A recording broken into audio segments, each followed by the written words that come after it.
Well, I was getting really comfortable in listening to this amazing, like really interesting presentation. So as mentioned, we are going to look at the intersection of climate change, migration, and modern slavery today. And as anticipated, a little bit of context as well. So I represent Anti-Slavery International. Anti-Slavery International is the oldest human rights organization, and we focus on addressing the root causes of modern slavery. So really looking at systemic change.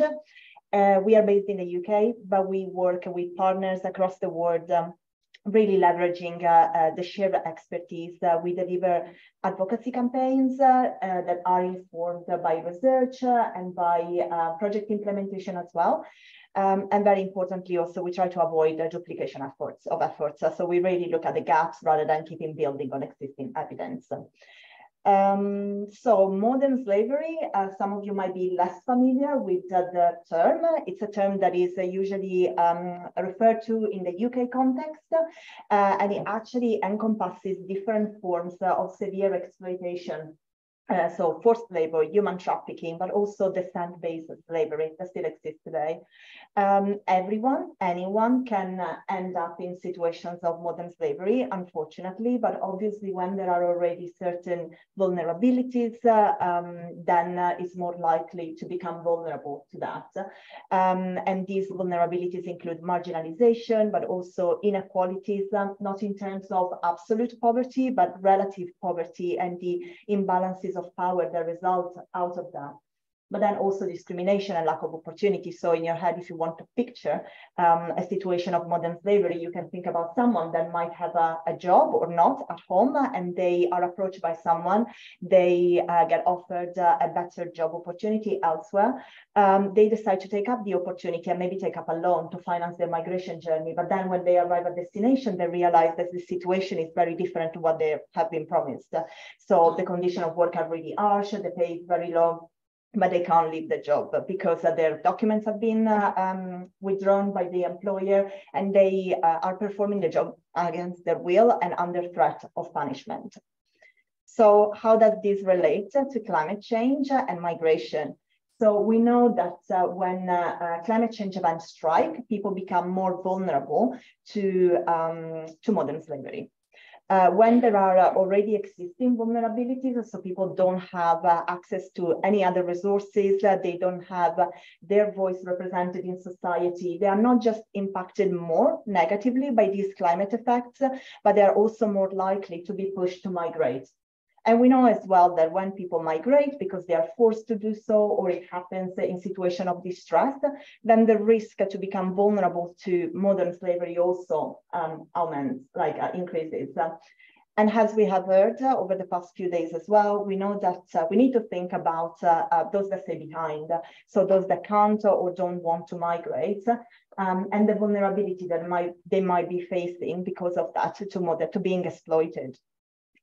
So in practice, how does it look like? So there are different contexts. So in the case of rapid onset events, such as in the case of cyclones or typhoons, people lose suddenly their resources and their livelihood opportunities. And we have seen in Bangladesh, for instance, that in the aftermath of the cyclone Sidra, and I'm hoping I'm pronouncing it correctly, fundamentally, traffickers have been specifically targeting women that have been left widowed for purposes of sexual exploitation, forced labor.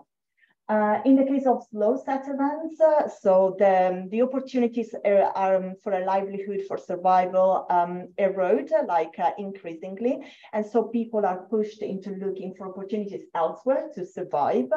And this means that they can accept a risky or exploitative situation. So in Ghana, we are seeing women that from the north, that is road-stricken, go into the south, they find jobs in cities as porters, for instance, and they end up in situations of severe exploitation, sexual exploitation, but also can end up in situation of debt bondage.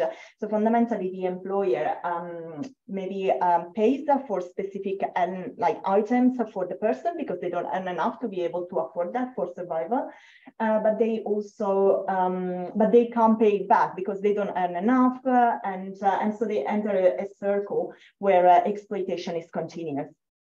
And lastly, we have climate change as a threat multiplier. So climate change can strike, like the events, climate change events can strike in settings where there are already other existing instability factors, such as conflict, but also resource scarcity or environmental degradation. And we have been looking at Latin America, for instance, in Bolivia. So looking at the impact on indigenous communities, and we know that where there is environmental degradation, so that is generated often by business activities such as mining, then people, indigenous communities that really rely on access to local resources, to natural resources, are pushed to move elsewhere, to look for jobs elsewhere, and they often end up finding a job in these same businesses that have caused the environmental degradation that amplifies the climate change effects. And these industries are often also very exploitative. So there is a vicious circle that is created where people are trapped, where there is destruction of the environment and of people as well in the name of profit. So key observation, we know that who is vulnerable from climate change events and modern slavery is very context specific. So it really depends based on the climate change event as well. But we need to really, and we can understand this and the specificities only by engaging with local communities. We also know that we really need to pay attention to what are the different specificities of individuals. So looking at gender and how that interrelates, but also sexual orientation, disability, or ethnicity, for instance, and how that intersects with vulnerability and risks to modern slavery. And we need more research. We need more research on immobility, as has been mentioned, but also on the causes that drive heightened vulnerability, and on the different factors that prevent individuals and communities from pursuing coping strategies. So what are we doing? We are advocating, continue to advocate for decisive climate action, but also for a modern slavery lens to be integrated in policy mechanism solutions to protect people. We know that we need to support the safe migration internally and across borders, but also to work with communities to develop adaptation practices and strengthening or building capacity. So we have done some research already. We are working still on the issue. We are collating evidence at a global level. Yeah, so feel free to check these resources, but also if you have any questions, I'm here. Thank you.